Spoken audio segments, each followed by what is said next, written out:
Hey guys, welcome back. So today we're out at the range to kind of do a casual range session. I want to talk about, in a series of videos, I want to talk about things that we enjoy shooting at the Military Arms channel. Most of the videos we produce out there are talking about new products, talking about old products, just talking about guns, but not talking about what we personally enjoy shooting and why.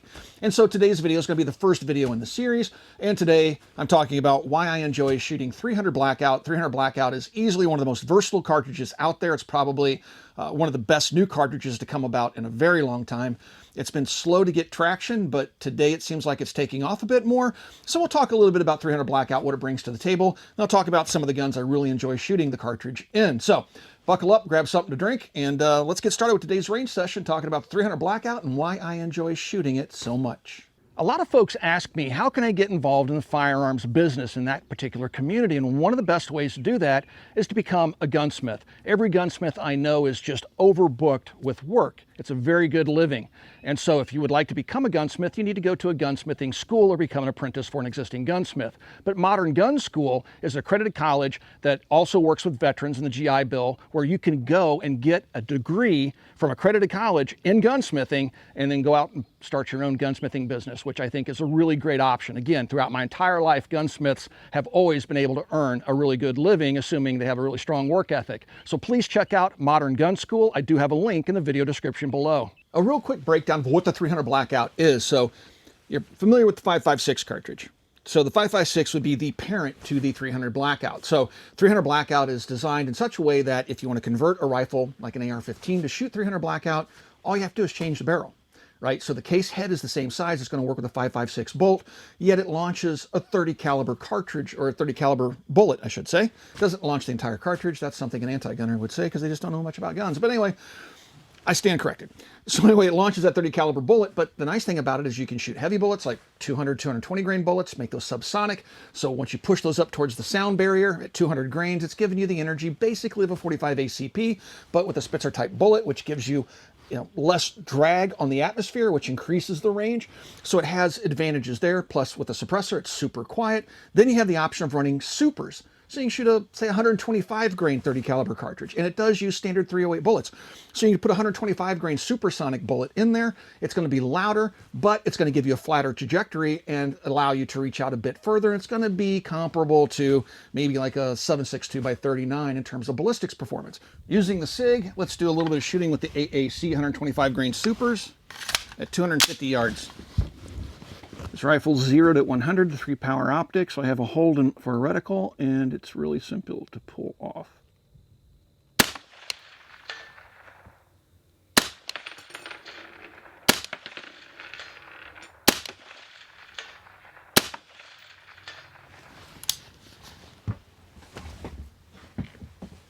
So it's a very versatile cartridge. So we'll set those aside. One of my favorite guns of recent time is the MCX. Now, started off, I wasn't real fond of the MCX. It had some early issues. It's evolved many different iterations. Today, it's now known as the Spear and the Spear LT and things like that. It's evolved quite nicely to where we see it today. And this is one of the later production guns. SIG is always making changes, but this is one of the later production guns. It is an SBR. And it is in the Spear configuration. You can tell that real quickly by just looking right behind the handguard. You look at the handguard itself, or right behind it, you'll see these big divots in the receiver. Those are lightning cuts that were done to the Spear LT guns.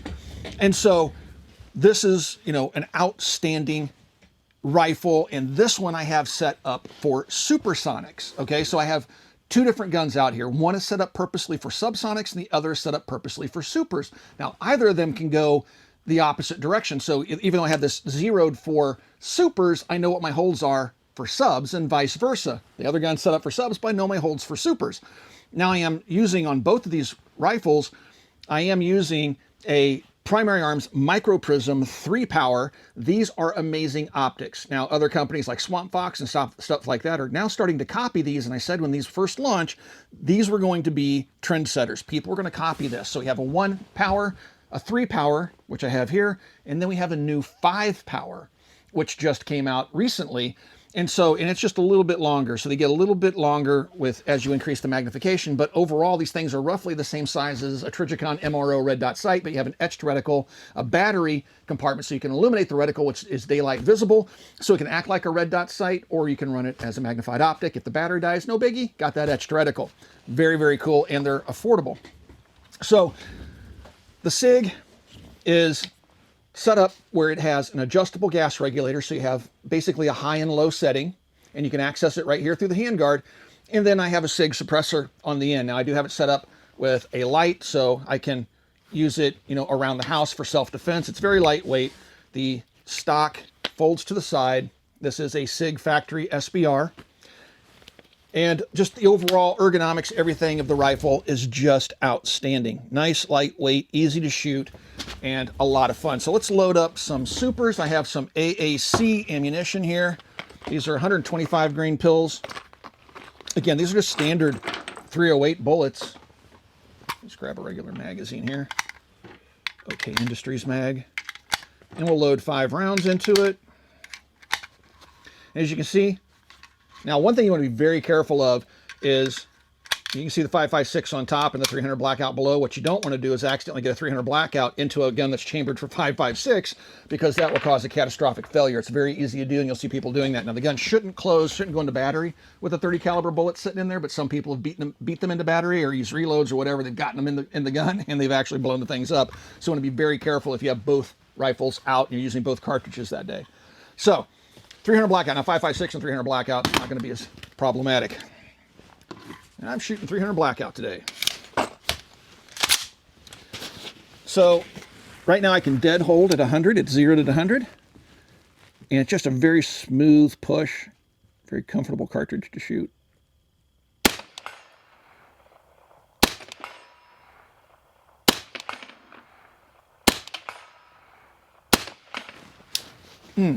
I love that.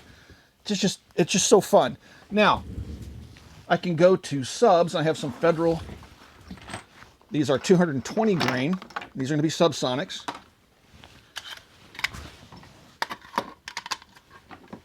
Now, with 300 blackout, you'll have 300 blackout specific magazines. That's because the ogive on the subs gets pushed out, and they may not stack properly in a standard 5.56 magazine. So you want to be careful with the subs in regular 5.56 magazines. The supers aren't going to have the same ogive. They're going to be a little bit more pointed, and they should stack just fine in a standard 5.56 magazine. All right, subs up. Now here's my hold. Now I have it, the hold set, well, the hold falls naturally at 50 yards. And that's how I would use this in a CQB type environment with subs, to be super quiet. Matter of fact, I don't even really need the ears.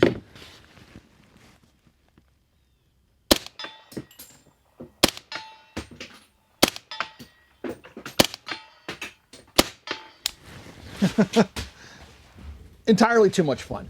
Absolutely love the SIG MCX and 300 blackout. And the nice thing about 300 blackout is it's really truly optimized to run out of short barrels, 8, 9, 10-inch barrels. You're going to see good performance. It's really designed to operate with those shorter barrels. But as Mr. Guns and Gear proved in a video, if you increase the barrel length out to 16 inches, you don't want to go through the SBR route, or your state doesn't allow for it. If you run a 16-inch barrel, with supers, you continue to gain velocity. So the more barrel you add to it, up to 16 inches, you're still going to see velocity gains. Now, it's not necessarily a thing you want to do with subs, but I found that most of the subsonic loads I run, even out of a 60-inch barrel, are still running subsonic. They're not breaking the sound barrier. Every once in a while, you might hear a crack, depending on atmospheric conditions, because it's running right at the very edge of what is supersonic and what is not. So, the Speer, absolutely a great rifle. Lots of different guns out there. Probably the best option for somebody wanting to get into 300 blackout would be something like an AR-15, because it's very easy to jump back and forth between 5.56 and 300 blackout just by pinning on a different upper, and it doesn't cost as much as a SIG. Next, let's talk about an interesting gun from Brownells. This is the BRN 180. This one is a special configuration that's designed just for 300 blackout, and that's what we're going to talk about next.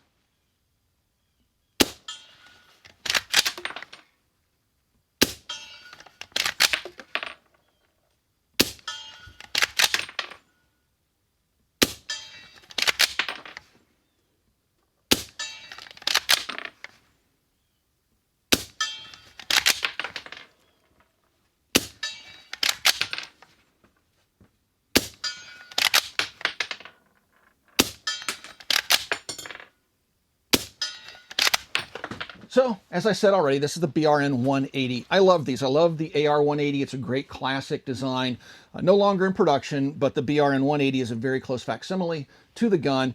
It uses pretty much the same operating principles as the original design. Now, this one has been set up in a very unique way, something I would like to see on more gas guns, more 300 blackout gas guns, if the design allows for it, like this one. I'll talk about that here in a moment. So the BRN 180 is unique in that you can take it, you get the AR 180 upper, but it pins to any standard AR 15 lower. So there's no modifications to this. This is an SBR. This is a Colt SBR lower, and I've just pinned the short barreled upper onto it, and therefore that's how I get it so tiny. Now, also I have the Fab Defense because I use this lower on a different gun. I have the folding pistol grip on it. Just makes for a nice small little package. Overall, when we take the can off, this is a nice handy little package. You could also put a folding stock on this because it doesn't use the buffer tube on the BRN 180, and you can shorten this up even more just by folding this to the side. So it's a very compact little rifle. Now, on the end, we have an ASR mount. Oops, the whole can's trying to come apart there.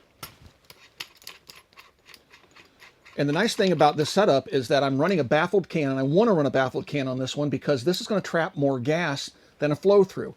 Especially when you're shooting subs, the OSS, the Huxworks cans don't do so well. Subs through an OSS is it's just unreasonably loud. And that's not the case with the supers, just the subs. So in this case, because I have this one set up to run subs, I definitely want to run a back pressured can with baffles like this. Now, coming back here, this is where things get interesting, okay? So you'll see this charging handle on it. It's not your standard AR 180 or BRN 180 charging handle. It's bigger. It gives you more leverage.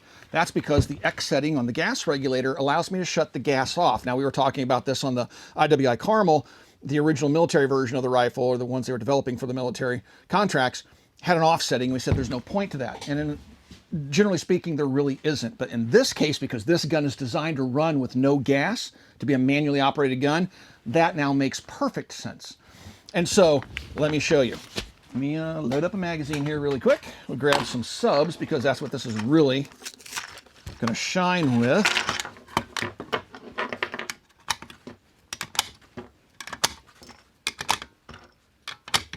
This is really, really quiet. Now, why is it so quiet?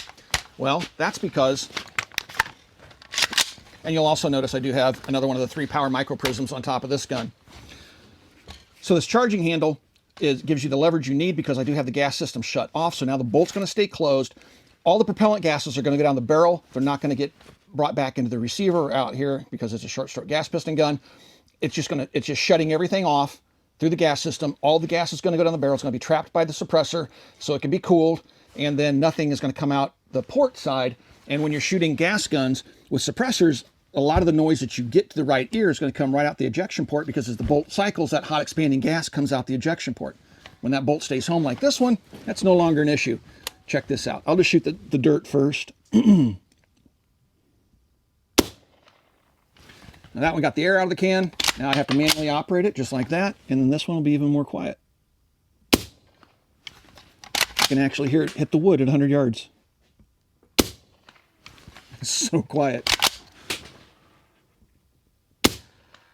And this is the true fun with 300 blackout. That's super quiet.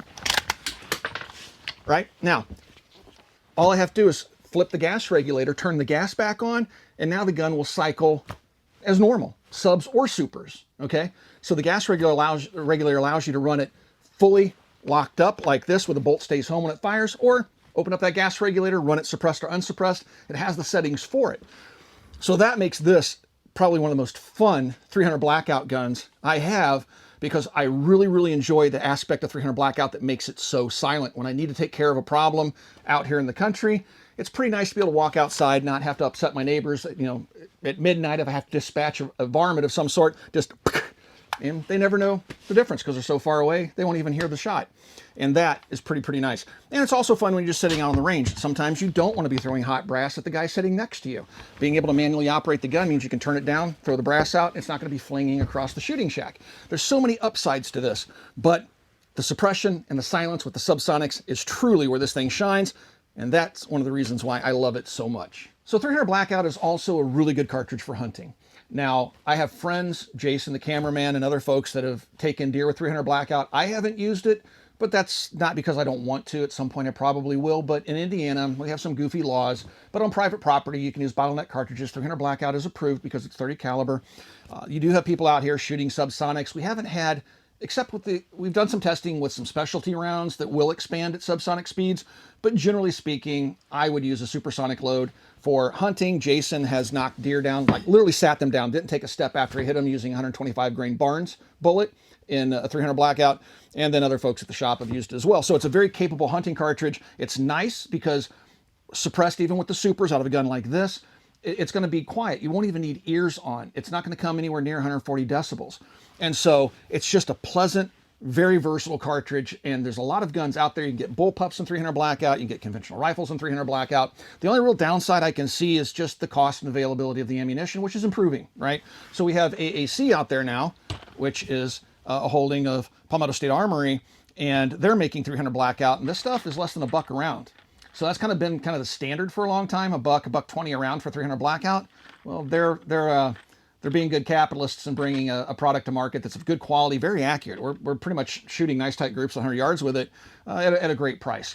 And so they're giving people like Federal, one of my favorite ammo manufacturers, a run for their money. And this stuff's going to cost you right around $1, a little over per round for the subsonic Federal stuff. So overall, 300 Blackout, outstanding. If you don't have one, try it out. I mean, it's a cartridge, especially if you have AR-15s on hand. Just pick up a barrel, throw it in the gun, and see if you like it. Give it a chance. A lot of people out on the internet immediately poo-poo anything new. They've been, ripping apart the 300 Blackout, saying it serves no purpose, all this other stuff. Try it for yourself. I tried it for myself. I find it to be one of the most versatile cartridges on the market right now. If you guys enjoy the content that we produce here at the Military Arms Channel, please consider becoming part of our Patreon family. There's a link down below. Also, right here on YouTube, you got the little join button and the subscribe button, thanks button. Right underneath the video player you're watching right now. Mash that button, and you can support us here on YouTube in the age of demonetization. Last but not least, please swing by and check out Copper Custom. Thank you for 15 years of support. We'll talk to you guys soon.